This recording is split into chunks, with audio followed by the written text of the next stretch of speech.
Bismillahirrahmanirrahim. Assalamualaikum warahmatullahi wabarakatuh. Perkenalkan, nama saya Muhammad Fadel dari kelas Kimia 3A. Pada kesempatan kali ini saya akan mencoba untuk mempresentasikan hasil dari makalah saya dengan judul gas mulia. Pembahasan pertama kita pada kesempatan kali ini adalah penemuan gas mulia. Gas mulia yang pertama kali ditemukan adalah argon.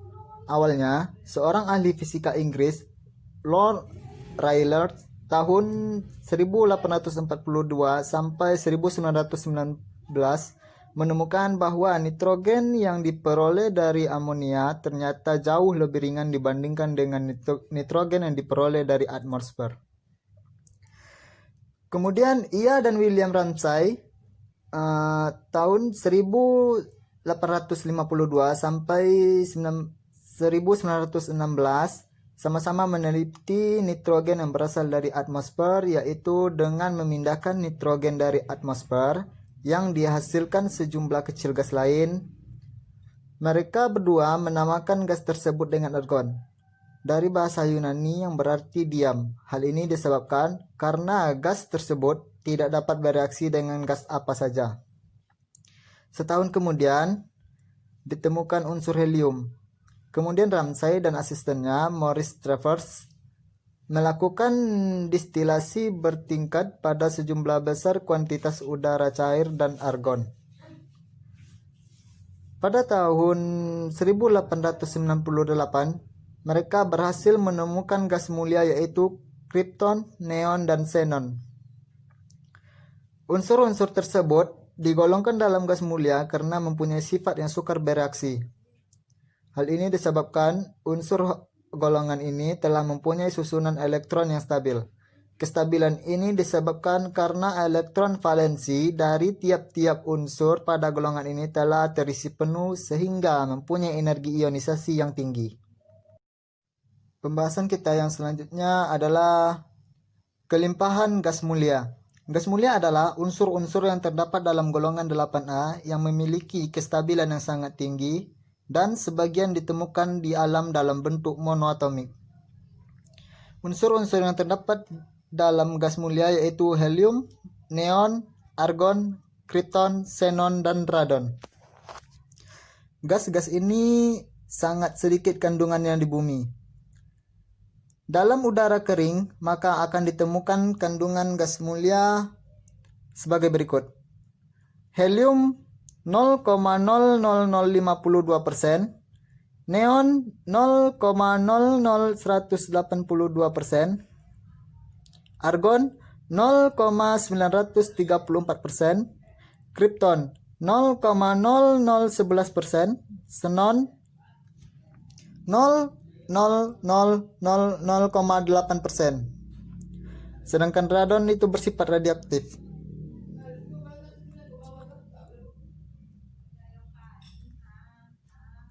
Tapi di alam semesta, kandungan helium paling banyak di antara gas mulia yang lainnya, karena helium merupakan bahan bakar dari matahari. Radon amat sedikit jumlahnya di atmosfer atau udara, dan sekalipun ditemukan akan cepat berubah menjadi unsur lain, karena radon bersifat radioaktif. Dan karena jumlahnya yang sangat sedikit pula, radon disebut juga sebagai gas jarang. Unsur gas mulia terdapat di udara. Unsur gas mulia yang paling banyak terdapat di udara adalah argon. Sedangkan gas mulia yang paling sedikit adalah radon bersifat radioaktif. Dengan waktu paruh yang pendek 4 hari dan meluruh menjadi unsur lain.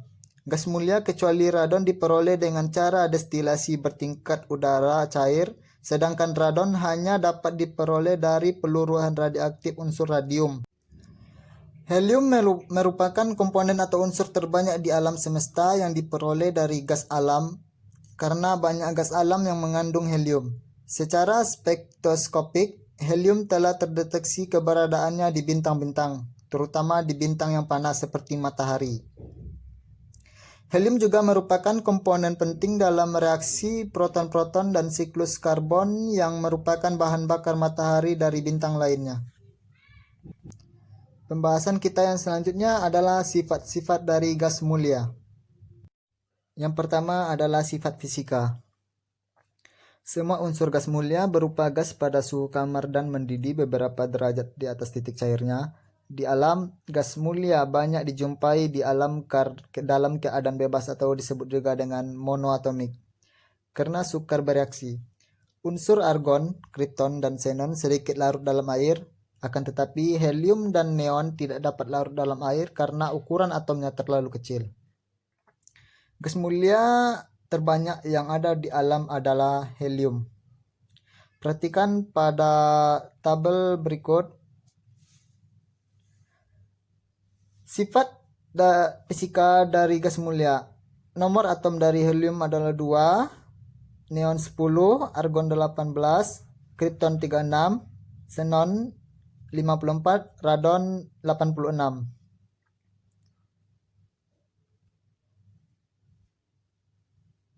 Elektron valensinya helium 2, neon 8, argon 8, krypton 8, xenon 8, radon 8. Titik lelehnya helium negatif 270, neon 249, argon negatif 189,4, krypton negatif 157,2, xenon 111,8, radon negatif 71. Titik didihnya untuk helium negatif 268,9, neon negatif 246,0, argon negatif 185,9, krypton negatif 152, xenon 108,1, dan radon negatif 62.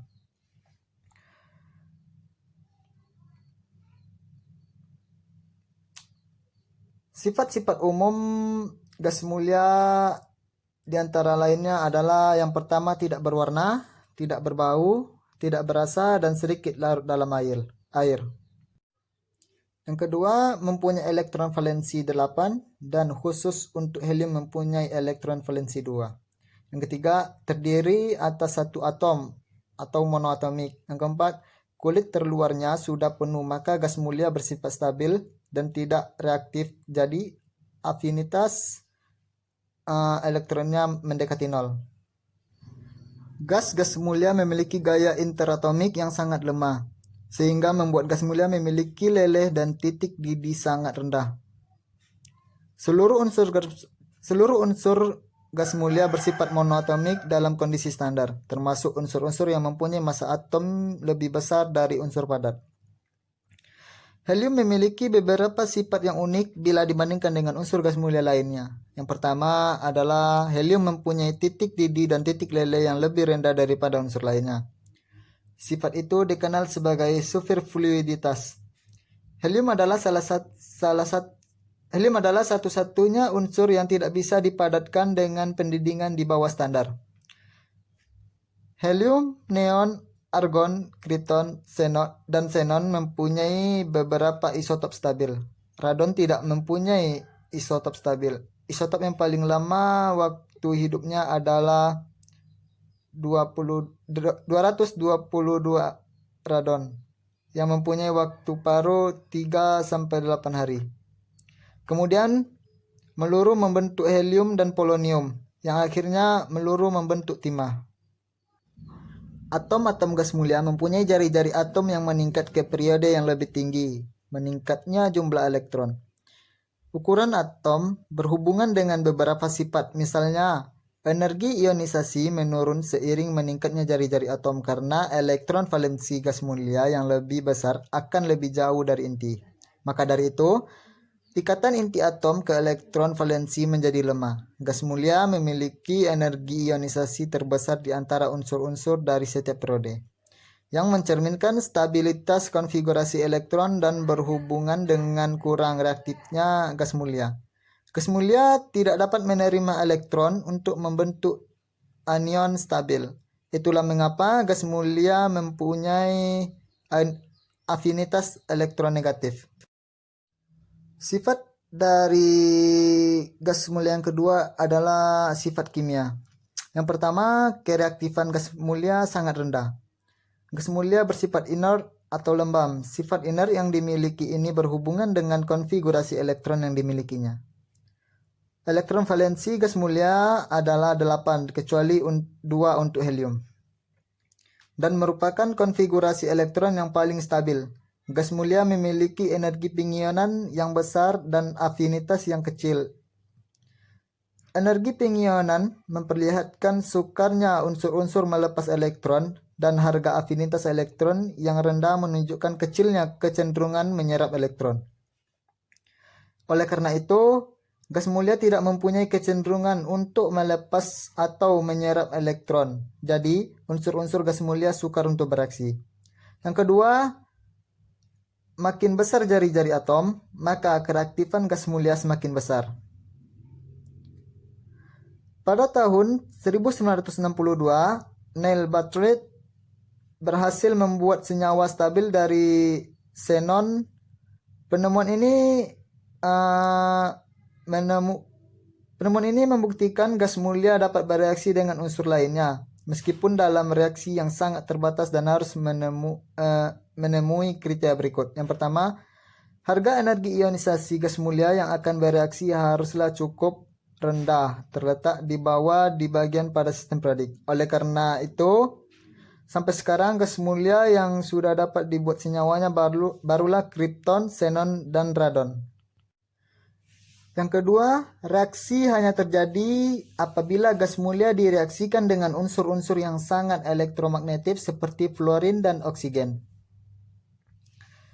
Dari helium ke radon, energi ionisasinya semakin kecil. Artinya, semakin besar nomor atom gas mulia, maka jari-jari atomnya semakin besar pula, dan kereaktifannya semakin bertambah besar. Jika jari-jari atom bertambah besar, maka gaya tarik inti atom terhadap elektron terluar makin lemah, sehingga elektron lebih mudah tertarik ke zat lain. Hal tersebut terbukti karena sampai saat ini belum ada senyawa gas mulia dari helium, neon, dan argon. Senyawa gas mulia yang paling banyak disintesis sampai saat ini adalah senyawa xenon. Karena senyawa xenon mempunyai harga ionisasi yang lebih kecil dibanding krypton. Sedangkan untuk senyawa radon mengalami masalah bahan baku karena unsur radon di alam sangat sedikit jumlahnya. Unsur radon bersifat radioaktif sehingga mudah berubah menjadi unsur atom lainnya. Pembahasan kita yang selanjutnya adalah unsur-unsur gas mulia. Gas mulia yang pertama adalah helium. Helium adalah unsur kimia yang tak berwarna, tak berbau, tak berasa, tak beracun, hampir inert, monoatomik, dan merupakan unsur pertama pada seri gas mulia dalam tabel periodik dan memiliki nomor atom 2. Titik didih dan titik leburnya merupakan yang terendah dari unsur-unsur lainnya, dan ia hanya ada dalam bentuk gas kecuali dalam kondisi ekstrim. Helium adalah unsur kedua terbanyak dan teringan di jagat raya. Sebagian darinya terkandung di udara sebagai gas alami dalam konsentrasi sampai 7% volume. Helium dimurnikan dari udara oleh proses pemisahan suhu rendah yang disebut destilasi fraksional. Menghirup sejumlah gas kecil ini akan menyebabkan perubahan sementara kualitas suara seseorang. Sejarah helium. Helium berasal dari bahasa Yunani yaitu helios yang berarti matahari. Johnson menemukan bukti keberadaan helium pada saat gerhana matahari total tahun 1868 ketika ia mendeteksi sebuah garis baru di spektrum sinar matahari. Lockyer dan Franklin menyarankan pemberian nama helium untuk unsur baru tersebut. Pada tahun 1895, Ramsay menemukan helium di mineral cleaved uranium. Sifat-sifat helium.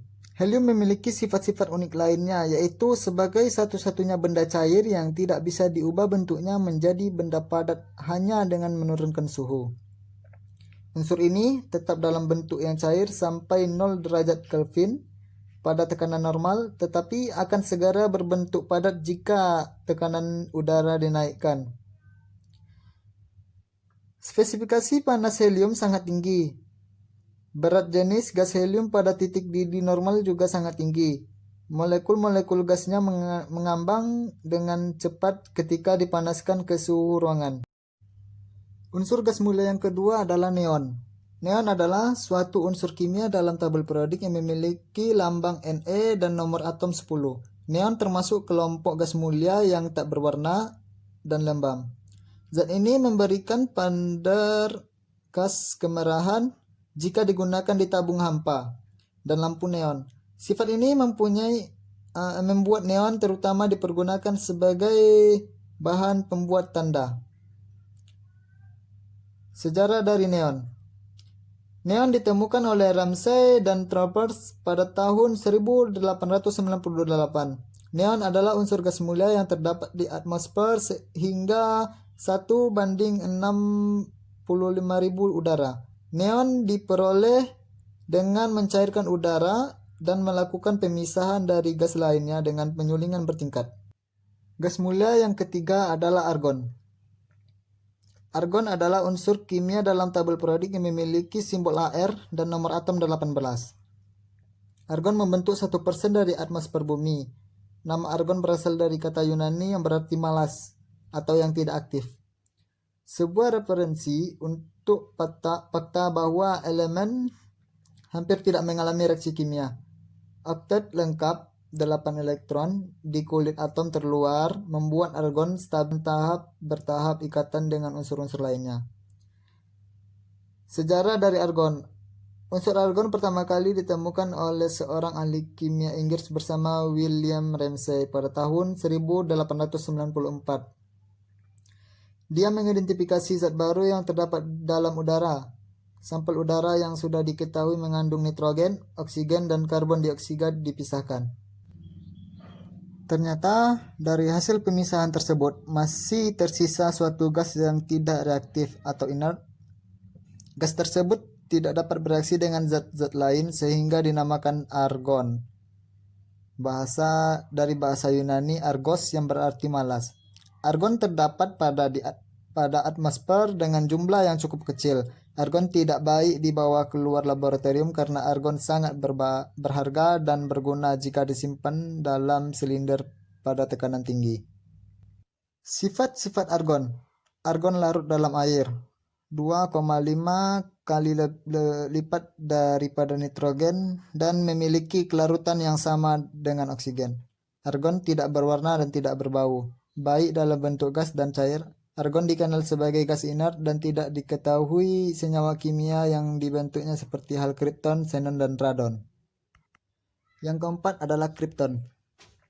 Kripton adalah suatu unsur kimia dalam tabel periodik yang memiliki lambang Kr dan nomor atom 36.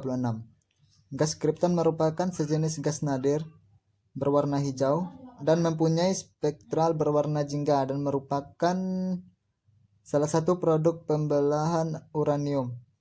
Kripton memiliki sifat inert, tidak reaktif, dan stabil, sehingga kripton berfungsi sebagai pelindung untuk melindungi material lain yang tidak stabil terhadap udara.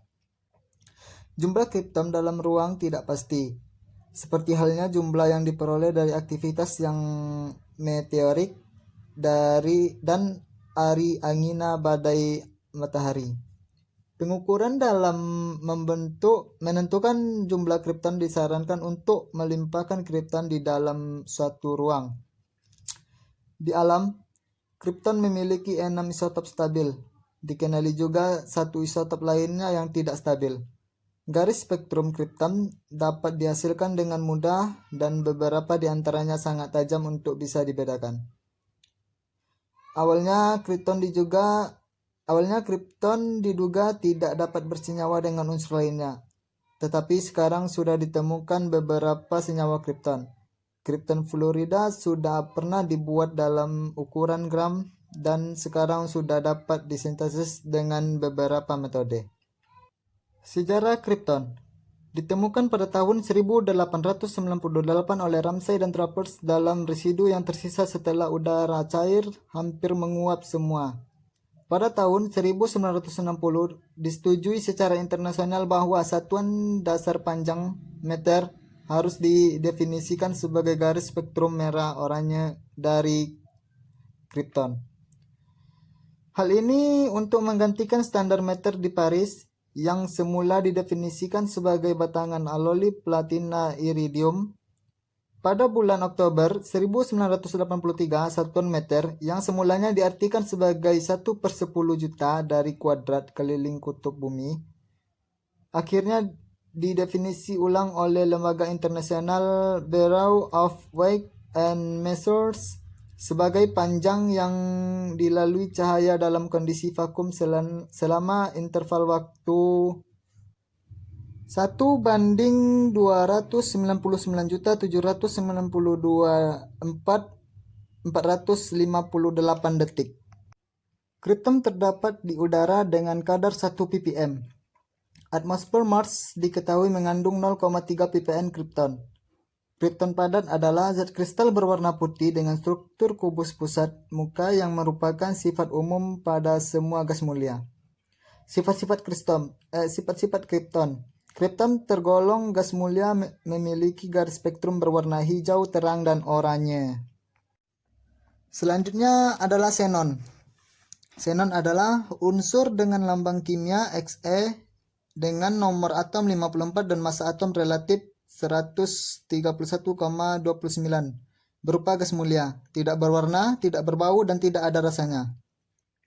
Xenon diperoleh dari udara yang dicairkan.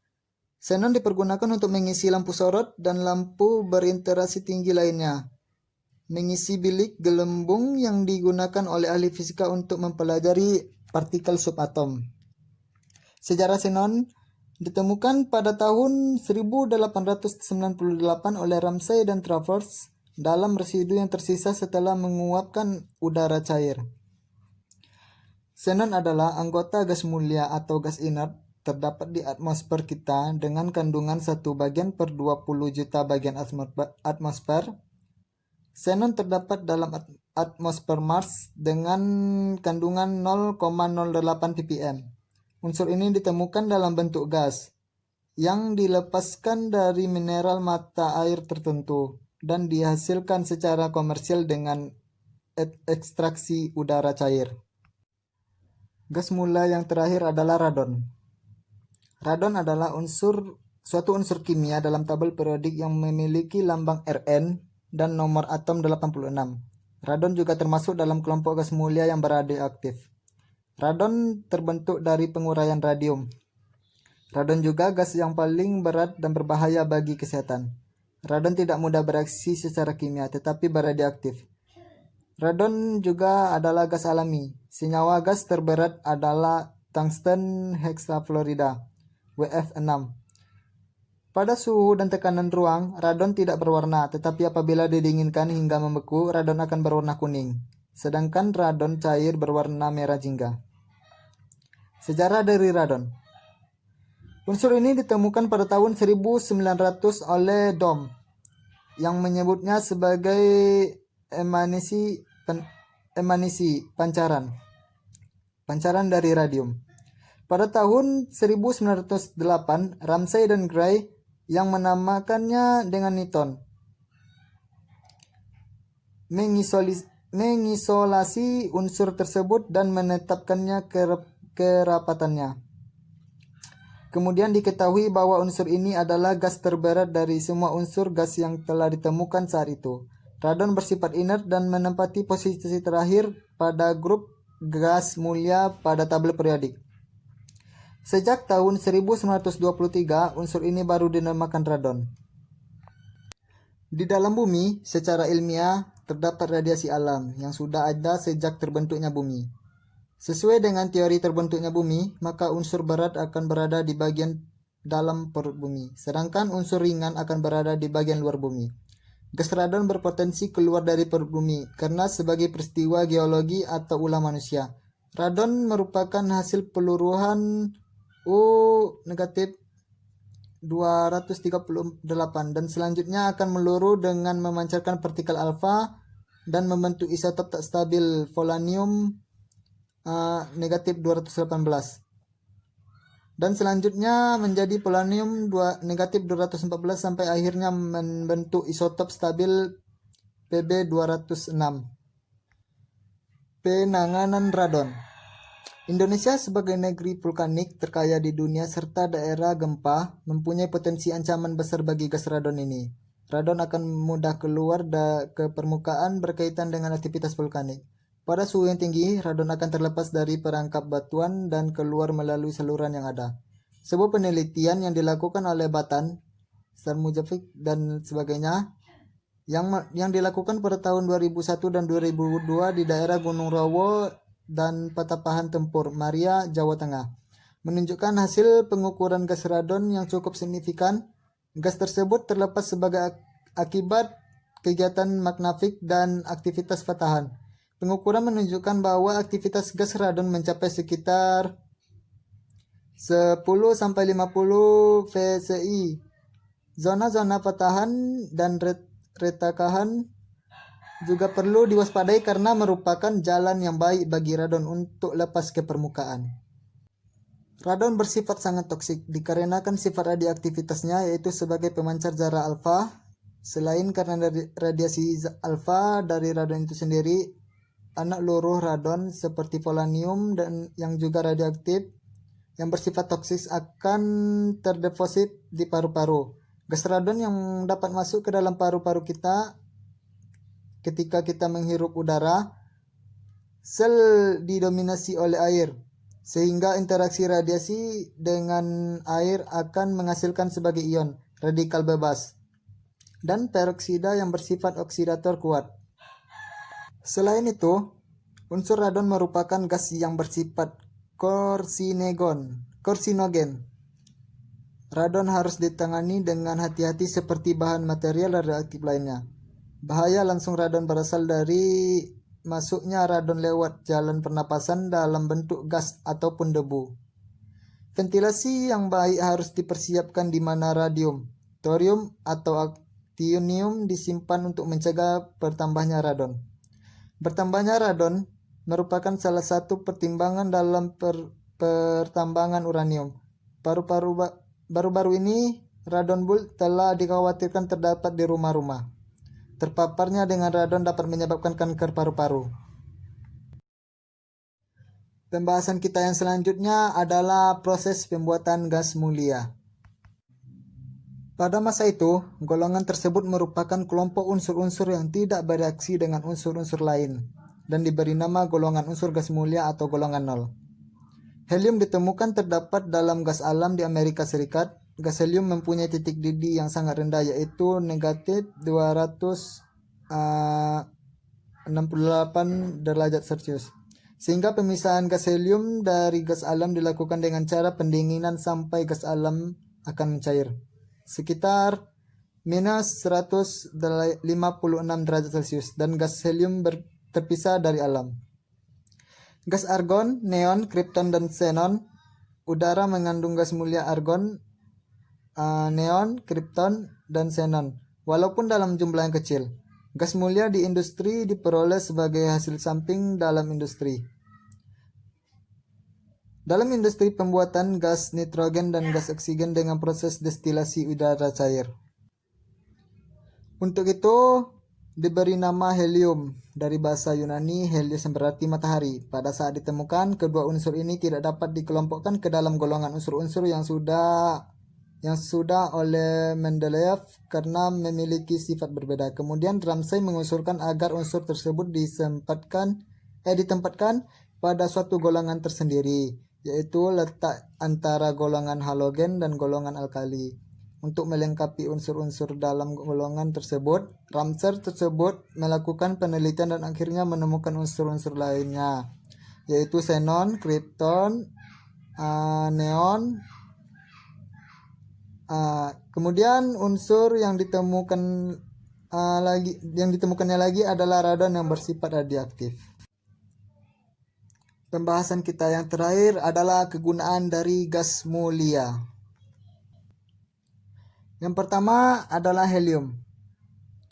Helium ini digunakan untuk balon-balon raksasa yang memasang berbagai iklan perusahaan-perusahaan besar termasuk Goodyear, aplikasi lainnya sedang dikembangkan oleh militer Amerika Serikat adalah untuk mendeteksi peluru-peluru misil yang terbang rendah. Badan Antariksa Amerika Serikat NASA juga menggunakan balon-balon berisi gas helium untuk mengambil sampel atmosfer di Antartika untuk menyelidiki penyebab menipisnya lapisan ozon.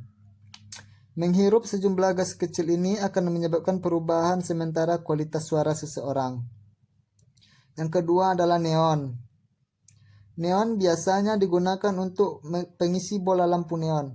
Selain itu, neon juga dapat digunakan untuk berbagai macam hal seperti indikator tegangan tinggi, zat pendingin, penangkal petir dan pengisi batang tabung televisi. Neon cair merupakan suatu zat pendingin pada refrigerator untuk temperatur rendah. Neon ini juga dapat digunakan untuk memberi tanda pada pesawat terbang. Yang ketiga adalah argon. Argon digunakan dalam las titanium pada pembuatan pesawat terbang atau roket. Argon juga digunakan dalam las stainless steel dan sebagai pengisi bola lampu pijar karena argon tidak bereaksi dengan wolfram, tungsten yang panas. Yang keempat adalah krypton.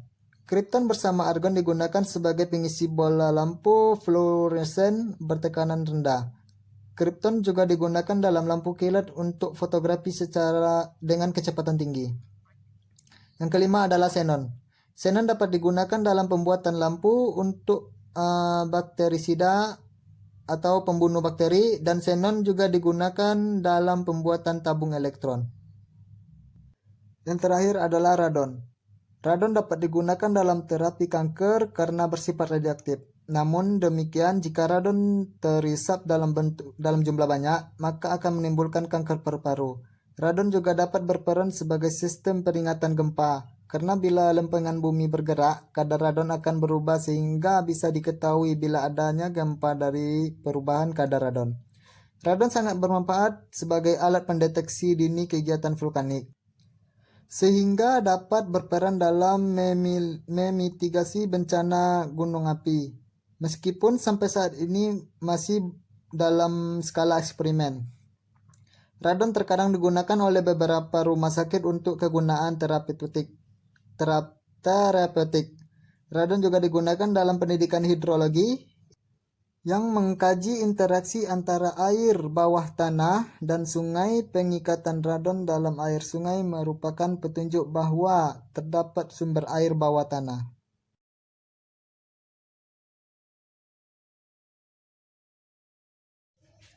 Baiklah, hanya ini yang dapat saya sampaikan. Lebih dan kurang saya mohon maaf. Wabillahi taufiq wal hidayah. Assalamualaikum warahmatullahi wabarakatuh.